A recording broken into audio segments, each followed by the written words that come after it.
Али Ахмети го вклучува алармот кај меѓународниот фактор. Со нон-пейпер ги предупредува амбасадорите дека како што стои во документот до кој што дојде телевизија 24, Уставниот суд може да ги дестабилизира меѓуетничките односи во земјава. Од ДУИ во документот обвинуваат дека со отворање на според нив затворени прашања за правата на албанците, Уставниот суд се претворил во параполитичка институција, која со надгласување по етничка линија носела етнички одлуки. Првиот интегративец бара од меѓународните представници да му помогнат за воведување Бадинтер при гласањето во Уставниот суд. Последната одлука за безбеден град, укинувањето на балансерот, постапката за албанскиот јазик, а како што се вели во документот на ДУИ, под закана биле и хашките случаи. Сето ова од мала речи се го ставаат како аргумент пред меѓународниот фактор зошто треба Бадинтер уставен.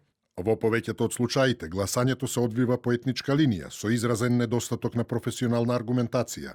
Ова го зајакнува убедувањето дека Уставниот суд се трансформира во параполитичка институција, повторно отворајќи прашања што одамна се решени и доведувајќи во прашање одлуки и закони донесени со двојно мнозинство, без професионална аргументација и основа. Отворањето на овие прашања без професионална основа и аргументација, а и по етнички линии, може да предизвика понатамошна поларизација и политичка и социјална дестабилизација.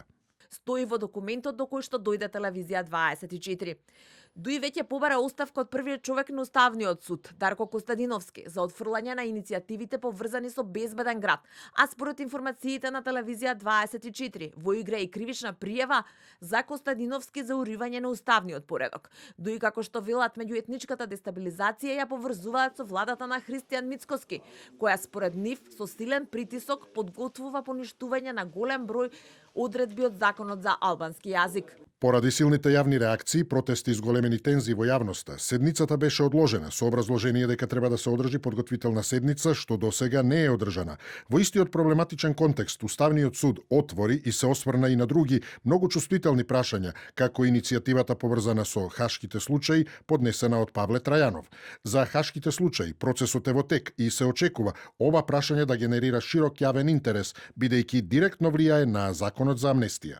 Пишува во документот дека според ДУИ Уставниот суд станал алатка на ВМРО ДПМН, докажувал изборот на советникот на премиерот Гоце Наумовски за уставен судија. Али Ахмети преку нон-пейперот тврди дека целта на ДУИ останува унитарноста на државата со почитување на Охридскиот договор.